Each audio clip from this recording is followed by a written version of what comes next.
Hey everyone, how's it going? Today I just wanted to do another video talking a bit about Satan's little season and, just how Satan is doing everything he can to try to hide God in this little season that we're in, and he's just pumping out so many lies, and the things that people are being taught in schools, like the Big Bang Theory and evolution. This was all manufactured in Satan's little season when he got loosed, and I don't think that's a coincidence. He's just doing everything he can to try to hide God, to try to tell people these lies, and not only just hide the time that we're in, but just hide reality itself, just change reality itself, and creation and stuff like that, God and the Bible, and it's so obvious he's been doing this once he got loosed. And the Big Bang Theory, hiding creation, Earth's cosmology, saying that the Earth is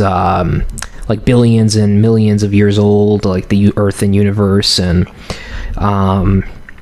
even though it's only a few thousand years old according to the Bible, and that just tries to get people to think that we're further from creation than we really are, thus hiding God, and that the celestial bodies are all of these light years away, and even though they're not, and that's another way to try to get people to think that God is further away than he really is, right? Or that he doesn't exist at all. So it's just all these lies to try to hide God, and even evolution, I believe in microevolution, a changing of a type of species, but not macroevolution. Macroevolution's an obvious lie, going from one species to another, and so a monkey to a man, that's an obvious lie, but so many people are falling for it. Just another attempt to hide God, and and it's crazy how many people are deceived by these lies. They just go along with the mainstream narrative, and they don't think outside of the box. And I think it's out of fear, it's just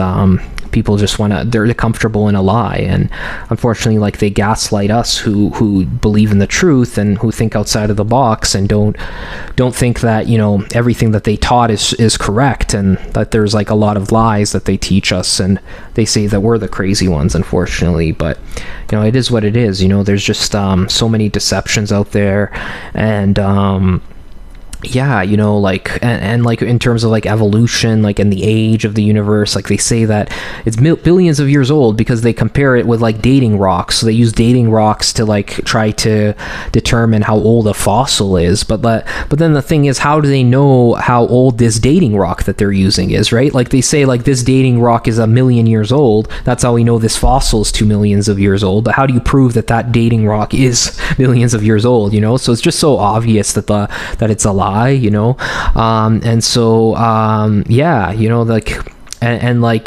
with dinosaurs and things like that, I believe that they're actually dragons in the Bible. Dinosaurs were dragons and things like that, but they have another narrative about that. And it's so crazy. And the makeup of the universe as well, right? They don't teach this in schools either, because it goes against their narrative. But how the Bible describes 3 heavens. There's 3 heavens.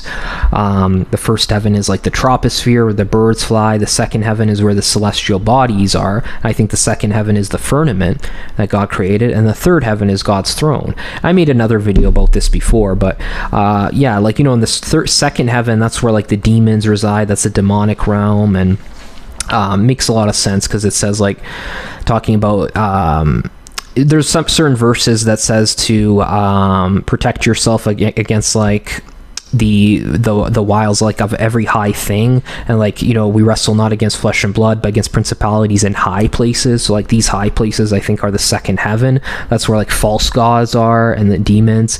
And that makes sense that the Most High God, he's the Most High God, the real God, is in the third heaven. That's the highest level, right? The Most High God in the third heaven. So it makes sense that that's where God's throne is, and the second heaven is the demonic realm. And and so I made another video about this, but I think I have a theory that hell might be in the second heaven in the demonic realm, but because the rich man was looking up, he was looking up at Lazarus in the third heaven. That's why I think it might have been in the second heaven, that the location of hell. But that's just another theory. I made another video about that. But Either way, I think that's where the demonic realm is, right? And where the fallen angels reside. But they also come down to earth, of course, to possess people, to deceive people, things like that. They do their work coming down on earth, but that's the primary place where they reside in the second heaven. And of course, the third heaven is God's throne, where the righteous souls who die, they go before they get resurrected bodies. And I think that New Jerusalem, camp of the saints, might be in the third heaven, hovering in the sky in the north in the third heaven, in God's throne. So these three heavens. But anyways, point is, like, they don't teach any of this stuff in the schools, right? They have a different deceptive agenda, and everything is just kind of going against the Bible, against the truth, against God. And even the timeline being changed, like adding 700 years to the calendar, makes people think that we're further from the resurrection of Christ than we really are, and thus hiding God even more, right? So, and even just the fact that they're hiding that Jesus was here physically reigning with the saints on earth during the millennial kingdom. That's just another way to hide God, right? So there's just so many deceptions, so many things that people are falling for. And the funny thing is, like, the elites are even admitting to some of the conspiracies and some of the lies they've been they're talking about. Like, recently they've been admitting to geoengineering. Like, the US government was admitting to that, and there's like mainstream news sources talking about geoengineering, but that's still not enough to wake people up. People are still asleep. And I think that they're admitting certain things because I think, like, within Satanism, they have something where they have lies that's mixed with truth. So they share like a little bit of truth but mix it with a lot of lies. So that's kind of how they work. Or they like mess with people's heads and things like that. Who knows what they're doing. But, like, point is that they're admitting to certain things that people thought were crazy conspiracies, and they're admitting, like, from the mainstream sources, they're saying that this is true, and yet people are still asleep. That's still not enough to wake people up. So it's just crazy. People just don't want to think outside of the box or look into things and think that there is a conspiracy going on, because they're just so deceived by this mainstream narrative and this lie that Satan pushes out. But it's no wonder we're in Satan's little season, given all of these deceptions and these lies, right? So I just wanted to talk about that. All right, God bless.